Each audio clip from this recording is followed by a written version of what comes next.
नमस्कार, स्वागत करती हूं आप सभी का एएनबी न्यूज पर। आप देख रहे हैं अपना उत्तराखंड बुलेटिन। आपके साथ मैं हूं अमीषा यादव। रुक करते हैं खबरों की ओर। चार धाम संयुक्त संरक्षण समिति से जुड़े तीर्थ पुरोहितों, होटल व्यवसायियों ने प्रधानमंत्री मोदी और गृह मंत्री अमित शाह से मुलाकात की। इस मौके पर पीएम मोदी और गृह मंत्री को चार धाम कपाट उद्घाटन के लिए आमंत्रित किया है। साथ ही चार धाम यात्रा व्यवस्थाओं पर भी चर्चा की गई है। आपको बता दें कि चार धाम संयुक्त संरक्षण समिति के लोगों ने गढ़वाल सांसद अनिल बलूनी के नेतृत्व में पीएम मोदी, गृह मंत्री शाह से मुलाकात की। इस दौरान तीर्थ पुरोहितों ने गंगाजल, बाबा काशी विश्वनाथ मंदिर का प्रसाद और ब्रह्म कमल भेंट किया है। वहीं पीएम मोदी ने भी समिति के लोगों से कहा कि यात्रा के दौरान लोकल फॉर वोकल की तर्ज पर स्थानीय उत्पादों को अधिक बढ़ावा दें।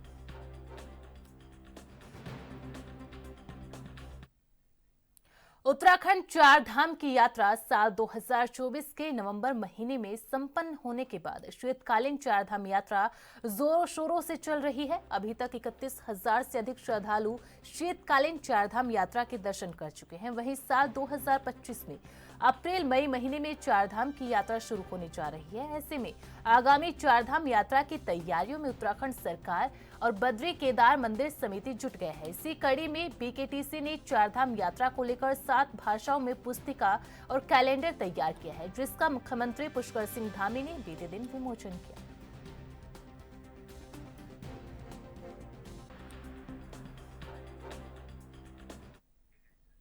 उत्तराखंड के मुख्यमंत्री पुष्कर सिंह धामी ने प्रधानमंत्री और केंद्रीय रेल मंत्री का धन्यवाद देते हुए कहा कि इस बार रेलवे के क्षेत्र में उत्तराखंड को काफी सौगात मिली है। बजट में उत्तराखंड की रेल सेवाओं को विस्तार देने, रेलवे स्टेशनों को अपग्रेड करने में अलग से जो बजट की व्यवस्था की गई है, उससे उत्तराखंड में भी रेल सेवाओं को विस्तार मिलेगा। पर्यटन की दृष्टि से आ रहे श्रद्धालुओं को ट्रेन से सफर करने में राहत मिलेगी, जिससे उत्तराखंड के पर्यटन को और अधिक गति मिलेगी। पहले भी उत्तराखंड की रेल सेवाओं को बेहतर करने के लिए कई बार स्पेशल पैकेज दिए गए हैं। बावजूद उसके अलग से बजट की व्यवस्था से उत्तराखंड की रेल सेवाओं को और विस्तार मिलेगा और राज्य प्रगति की ओर अग्रसर होगा। कितना बेहतर हो सकेगा? निश्चित रूप से पहले भी जो हमारे अमृत भारत स्टेशन बने हैं रेल के क्षेत्र में, हमको ऋषिकेश कर्णप्रयाग रेल लाइन पहले से हमारी निर्माणाधीन है। निर्माण की प्रक्रिया काफी आगे चल गई है। माननीय प्रधानमंत्री जी का मैं बहुत धन्यवाद करता हूं कि इस बार के बजट में भी हमको जो है विशेष रूप से ये हजारों करोड़ की जो योजनाएं दी गई है, बजट दिया गया है, वो निश्चित रूप से रेल के क्षेत्र में और बहुत अच्छा हमारा सुधार होगा। हमको बहुत तरक्की मिलेगी और राज्य के लोगों को आने वाले समय में सुविधा मिलेगी। हमारा पर्यटन प्रदेश है, लोग आस्था श्रद्धा के धामों पर आते हैं, विभिन्न स्थानों पर जाते हैं, उनको भी रेल सेवाएं आसानी से मिल पाएंगी। मैं फिर से एक बार आदरणीय प्रधानमंत्री श्री नरेंद्र मोदी जी का और रेल मंत्री श्री अश्विनी वैष्णव जी का बहुत धन्यवाद करता हूं। विधानसभा का बजट सत्र ग्रीष्मकालीन राजधानी गैरसैंण में होगा या देहरादून में, इस पर निर्णय प्रदेश मंत्रिमंडल लेगा। विधानसभा अध्यक्ष ऋतु खंडूड़ी भूषण ने मुख्यमंत्री से भराड़ीसैंण विधानसभा में चल रहे कार्यों के मद्देनजर देहरादून में सत्र करने का अनुरोध किया। इस पर मुख्यमंत्री का कहना है कि स्पीकर के प्रस्ताव को कैबिनेट के समक्ष रखा जाएगा।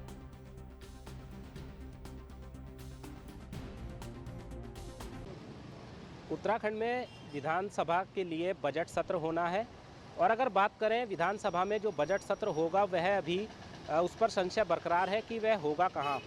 अभी कवायद चल रही है कि गैरसैंण में भी हो सकता है या फिर देहरादून में भी हो सकता है, लेकिन जिस तरह से विधानसभा अध्यक्षा ऋतु खंडूड़ी भूषण ने मुख्यमंत्री को एक अनुमोदन भेजा था, उन्होंने कहा था कि बजट सत्र जो है वो देहरादून में ही आयोजित करने पर विचार करें। हालांकि अभी मुख्यमंत्री ने कहा है कि अभी कैबिनेट बैठक होनी है और कैबिनेट जो है इस पर निर्णय लेगी कि विधानसभा का जो है बजट सत्र कहां पर होगा। देखने वाली बात यह है कि 17 फरवरी का दिन बताया जा रहा है कि बजट सत्र जो है आहूत हो सकता है, लेकिन अभी संशय बरकरार इसलिए है क्योंकि वो गैरसैंण में होगा या राजधानी देहरादून में होगा। कहीं ना कहीं जिस तरह से बात करें गैरसैंण को लेकर, गैरसैंण में जो है अभी 3 महीने का वक्त लग सकता है विधानसभा बनने में। अभी ई विधानसभा का वहाँ पर जो है कार्य चल रहा है और ऐसे में अगर बात करें देहरादून में जो है ई विधानसभा बनकर पूरी तरह से तैयार है, यानी कि जो अब विधायक आएंगे प्रश्न काल के दौरान जो प्रश्न उठेंगे वो पेपरलेस होंगे। तो ई विधानसभा देहरादून में बनकर पूरी तरह से तैयार है और गैरसैंण में जो है अभी कार्य गतिमान है, यानी कि वहाँ पर जो है 3 महीने का वक्त अभी और लग सकता है।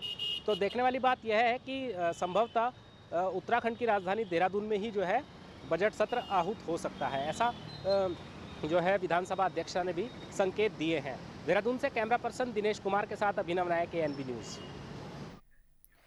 उत्तराखंड सरकार में खेल मंत्री रेखा आर्या अल्मोड़ा के हिमवती नंदन बहुगुणा स्टेडियम पहुंची। यहां 38वीं नेशनल गेम्स योगासन प्रतियोगिता के दौरान अव्यवस्थाओं पर उपजे सवाल को लेकर मंत्री ने कहा, जो खिलाड़ी बीमार हुए हैं वो यहां अल्मोड़ा पहुंचने के कारण नहीं बल्कि वो पहले से ही बीमार थे, और कहा कि खिलाड़ी अल्मोड़ा आने से बहुत खुश है और दोबारा अल्मोड़ा आना चाहते हैं।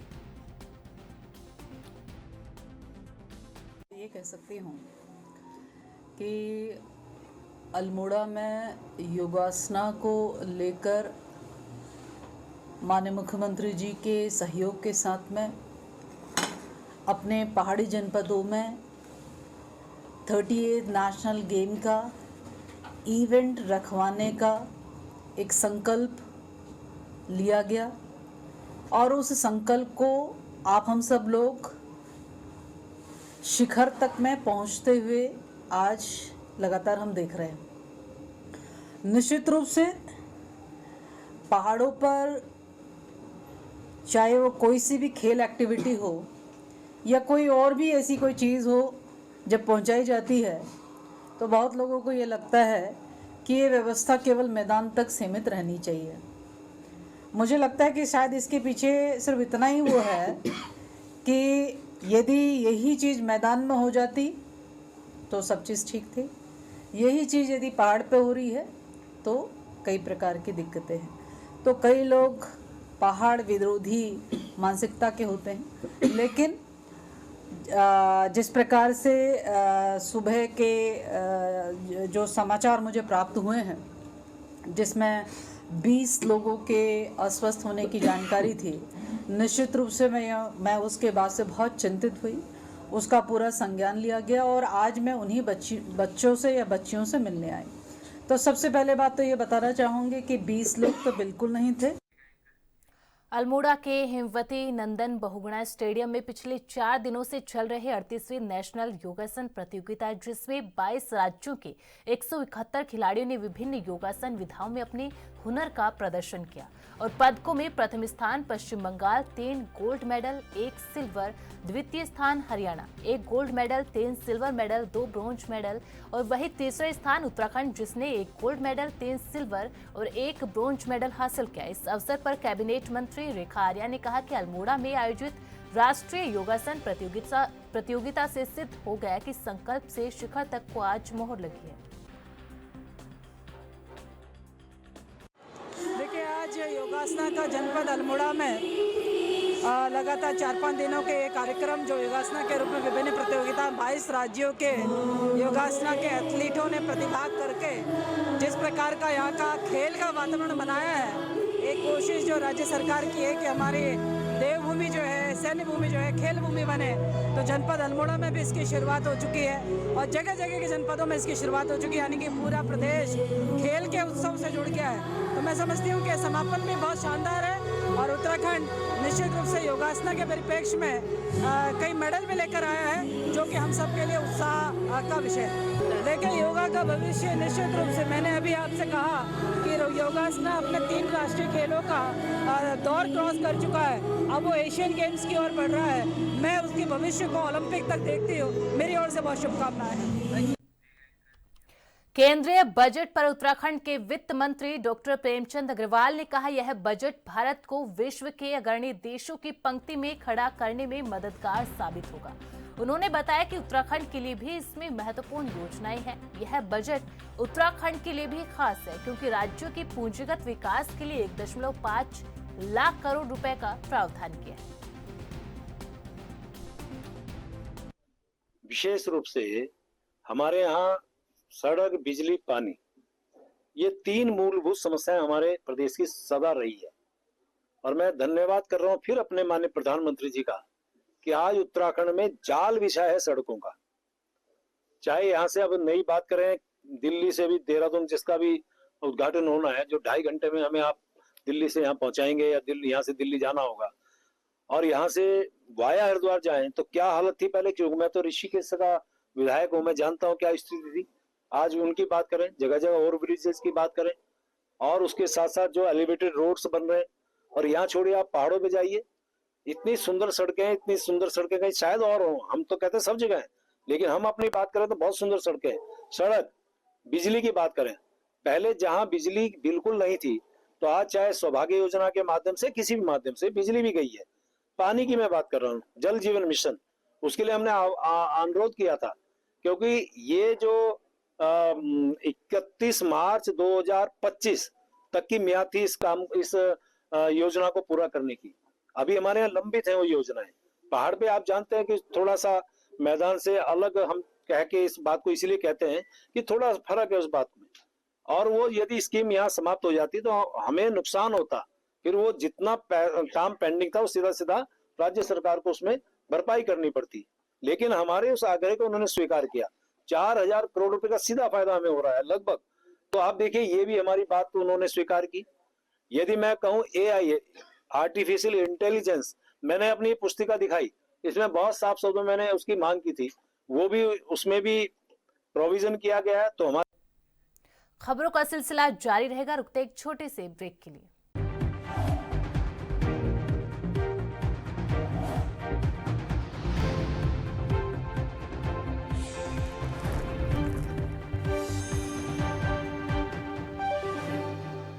ब्रेक के बाद स्वागत है आप सभी का। खबरों की ओर रुख करते हैं। खबर देहरादून से है, जहां मंत्री सौरभ बहुगुणा ने ITBP के द्वारा कौशल विकास विभाग में युवाओं को प्रशिक्षण रोजगार उपलब्ध कराने के संबंध में समीक्षा बैठक की। मंत्री ने कहा कि कौशल विकास विभाग ITBP के द्वारा प्रदेश के युवाओं को प्रशिक्षण रोजगार उपलब्ध कराने की कार्य योजना पर काम कर रहा है, जिसमें ITBP के द्वारा युवाओं को राफ्टिंग, माउंटेनियरिंग जैसे साहसिक खेलों में प्रशिक्षण दिया जाएगा। आज एक मीटिंग हमारे कौशल विभाग, स्किल डेवलपमेंट विभाग ने और ITBP के जो हमारे गुंजियाल जी हैं उनके साथ हुई है, और उसमें ITBP से हमने रिक्वेस्ट करी थी पिछली बार कि अगर आप स्किल डेवलपमेंट विभाग में भी हमारे साथ मिलकर युवाओं को ट्रेन करने में और उनको रोज़गार दिलाने में मदद कर सकते हैं, तो आप कोई प्रोग्राम है तो ऐसा बताइए। तो आज ITBP से संजय गुंजियाल जी और उनकी टीम ने हमको एक प्रपोजल सौंपा है, जिसमें वो राफ्टिंग और माउंटेनियरिंग में हमारे उत्तराखंड के बच्चों को ट्रेन करना चाहेंगे और उसके बाद उनको जॉब क्रिएशन करेंगे। ये पहली बार पहल होगी कि स्किल डेवलपमेंट विभाग और ITBP फिर MOU साइन करेगा, और उसमें 16 बच्चों का एक बैच होगा, जिसका जो भी खर्चा है वो स्किल डेवलपमेंट विभाग देगी। उनको ट्रेनिंग और सर्टिफिकेशन का काम ITBP करेगी, और उनको प्लेसमेंट दिलाने का काम भी ITBP के माध्यम से किया जाएगा। ये बहुत अच्छी पहल है, क्योंकि इससे हमारे उत्तराखंड के हमारा उत्तराखंड जो है वो एक टूरिज्म क्षेत्र से प्रभावित क्षेत्र है। यहाँ पर राफ्टिंग की, माउंटेनियरिंग की बहुत अपार संभावनाएं हैं, और जो हमारे उत्तराखंड के बच्चे हैं उनको ITBP जैसी संस्था के साथ काम करके ट्रेनिंग करने का मौका मिलेगा और अपना रोज़गार उत्पन्न करने का मौका भी मिलेगा। उसी के साथ साथ मैं ITBP का धन्यवाद भी करता हूँ, मुख्यमंत्री जी का भी धन्यवाद करता हूँ कि पिछले 3 से 4 महीने पहले हमने ITBP के साथ, पहली स्टेट थी इंडिया की जिसने ITBP के साथ एनिमल हस्बेंड्री विभाग में भी एक MOU साइन किया था, और उसका बहुत अच्छा रिजल्ट देखने को मिल रहा है कि हमारे जो पशुपालक हैं, मत्स्य पालक हैं, 4 महीने में लगभग 1.25 करोड़ की बाइंग ITBP के माध्यम से कर दी गई है, और इस साल उसकी क्षमता और बढ़ाई जाएगी मार्च के बाद। तो इससे हमारे युवाओं को भी रोजगार उत्पन्न हुआ है, हमारे जो पशुपालक और मत्स्य पालक हैं उनको भी अच्छा प्राइस मिला है। 2 दिन के अंदर उनके अकाउंट में DPP से पेमेंट हुआ है। तो इसी को देखते हुए हमने ITBP के साथ स्किल डेवलपमेंट विभाग में बच्चों को माउंटेनियरिंग और राफ्टिंग में भी एक MOU साइन करने की बात कही है। मुझे उम्मीद है कि बहुत जल्दी ये MOU साइन होगा और हमारे युवाओं को रोजगार भी उत्पन्न होगा, और कहीं ना कहीं टूरिज्म क्षेत्र में लोगों को काम करने का मौका भी मिलेगा। निकाय चुनाव का शोर थमने के बाद अब सहकारिता चुनाव का बिगुल बज गया है, जिसके तहत 25 फरवरी को समितियों के चुनाव संपन्न हो जाएंगे। वहीं आपको बता दें, जिले के 39 समितियों में डायरेक्टर पदों के लिए 24 फरवरी को मतदान और परिणामों की घोषणा होगी। इसके बाद 25 फरवरी को सभापति, उपसभापति पदों पर मतदान के बाद रिजल्ट की अनाउंसमेंट की जाएगी।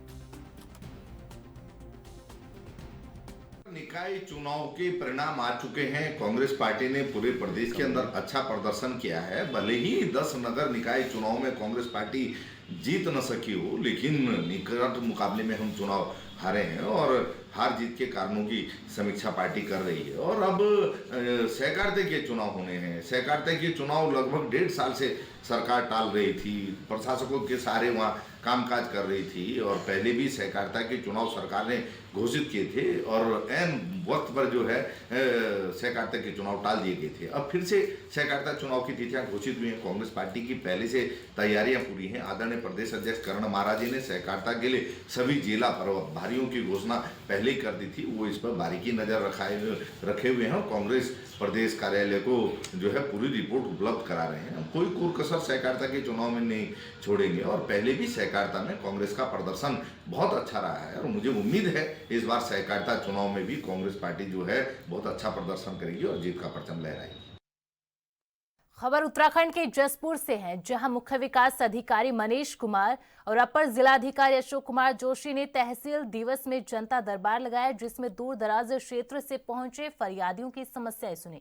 इस दौरान ग्राम भगवंतपुर निवार मंडी क्षेत्र पंचायत सदस्य रवि कुमार ने भी मीडिया से मुखातिब होते हुए बताया कि उन्होंने भी शिक्षा विभाग से संबंधित एक शिकायत जनता दरबार में दर्ज कराई है, जिसमें खेल निधि से आने वाला पैसा विद्यालय प्रबंधन के द्वारा बच्चों के खेल में खर्च न कर अपने निजी स्वार्थ में खर्च किया जा रहा है, जिस पर कार्रवाई का पूर्ण आश्वासन दिया गया है। आप सभी विदित हैं, तहसील दिवस जो है हर मंगलवार को किसी न किसी हर माह में आयोजित करते हैं, जो कि जिलाधिकारी महोदय की अध्यक्षता में होती है। आज की जसपुर की जो तहसील दिवस रहा है उसमें जनता का काफ़ी उत्साह है, वो देखने को मिला। हमारे बीच माननीय जनप्रतिनिधि भी उपस्थित है। यहाँ पे कुल जो शिकायतें आई हैं वो लगभग अभी तक 100 आ चुकी हैं। इसमें शिकायतों का प्रकार अलग अलग रहा। कुछ में अधिकतर हम देखें तो मांग के रूप में रही है, जिसमें प्रधानमंत्री आवास, सिंचाई के लिए जो पुल हैं उनका, फिर नालियों की सफाई, नालियों का निर्माण, सड़क का निर्माण, जो ग्रीष्मकालीन धान, इन सब चीज़ों पे काफ़ी रहा है। कुछ एक शिकायतें नगर पालिका क्षेत्र अंतर्गत थी, जिसमें आवास के लिए मांग जैसे है वो है। कुछ अतिक्रमण पे भी इशूज़ जो है हो रहे थे। ग्रामीण क्षेत्रों में एक शमशान घाट का भी शिकायत आया, पेयजल की भी शिकायत आई। तो विभिन्न चीज़ों का जो है यहाँ पे जनता के बीच सभी आज हमारे अधिकारी उपस्थित रहे। मैं आज जो यहाँ जनता दरबार लगा हुआ था तहसील दिवस, जिसमें जिलाधिकारी महोदय उद्यम सिंह नगर का आना था, लेकिन किन्हीं कारणवश वो नहीं आ पाए। तो जो यहाँ से अध्यक्षता कर रहे हैं वो सीडीओ उद्यम सिंह नगर कर रहे हैं। मेरी शिकायत एक शिक्षा विभाग से संबंधित थी। जो खेल निधि का पैसा आता है बच्चों के खेलने के लिए, उसमें जो है विद्यालय प्रबंधन ने उस पैसे को खेल निधि का सामान ना लाकर खुद अपने व्यक्तिगत स्वार्थ के लिए जो है वो उठा दिया है, खर्च कर दिया है। और जब मैंने आरटीओ द्वारा सूचना ली गई वहाँ से, तो उसमें उन्होंने मुझे फर्जी भी लगा के दिए हैं, जिनकी मैंने मतलब जिला शिक्षा अधिकारी के यहाँ से उनकी सत्यता की जांच कराई, जिसमें वो निराधार और झूठा पाया गया। इसलिए मैंने कार्रवाई के लिए यहाँ आदेश अनुरोध किया था, जिसमें सीडीओ साहब ने आदेश किया है कि उन पर कार्रवाई की जाए। संघ के ज़्यादातर स्कूल हैं, मैं ऐसा व्यक्तिगत एक स्कूल का नाम तो नहीं ले पाऊंगा, लेकिन ज़्यादातर स्कूल ऐसे हैं स्कूल का संघ के जहाँ ये घोटाला हुआ। और ये जो घोटाला हुआ है ये जो है लॉकडाउन के दरमियान हुआ है। मैंने बाल विकास जसपुर ग्रामीण के से एक शिकायत की है, जो आंगनबाड़ी तेलू रुतोली पुरस्कार 2023-24 में दिया गया है। उसमें गलत चयन किया गया है जिसको पुरस्कार मिला है, और संबंधित अधिकारियों के जो मैंने लेटर दिए हैं उस पर कोई भी सभी साक्ष्य देने के बाद भी कोई भी अधिकारी इस पर कार्रवाई नहीं कर रहा है। जो मैंने डीपीआर सर को आज कंप्लेंट दी है, उन्होंने जांच का आश्वासन दिया है संबंधित अधिकारियों और अन्य विभाग के अधिकारियों को लेकर के, और मुझे भी बुलाने के लिए कहा गया है जांच में। जिनको पुरस्कार दिया गया वो भारतीय देवी हैं आंगनबाड़ी ग्राम मंडवा से, और बाल विकास जसपुर ग्रामीण की ये बाल विकास जसपुर ग्रामीण से जो सुपरवाइजर यास्मीन है, इनके द्वारा गलत चयन किया गया है। आवेदन फार्म को गलत जांचा गया, जिसमें 4 गलतियां हैं। साक्ष्य के आधार पर उस पर जांच नहीं की जा रही है। मैं ग्राम मंडवा खेड़े में रहता हूँ और आज ये जिलाधिकारी जी का जनता दरबार तहसील दिवस पर लगा हुआ है जसपुर में, और यहाँ पर मैंने अपना पत्र दिया। खबर उत्तराखंड के खटीमा से है, जहां मेलाघाट क्षेत्र में इंडो नेपाल सीमा पर नो मैंस लैंड से अतिक्रमण हटाने की कार्रवाई की जा रही है। इस दौरान अतिक्रमण हटाने चिन्हीकरण करने पहुंची प्रशासन की टीम के नेपाली नागरिकों से नोकझोंक का सामना करना पड़ा। गौरतलब है कि संयुक्त टीम के सर्वेक्षण के दौरान मुख्य पिलर 796 से लेकर 798 तक दोनों ओर नो मैंस लैंड पर अतिक्रमण पाया गया था, जिस संबंध में कार्रवाई करते हुए भारत की तरफ से वे अतिक्रमण को हटा दिया गया। लेकिन लेकिन भ्रामक खबर फैलने से नेपाली नागरिक अतिक्रमण हटाने को तैयार नहीं थे। नेपाली नागरिकों के द्वारा चिन्हीकरण सबूत को भी मिटा दिया गया, जिससे विवाद खड़ा हो गया।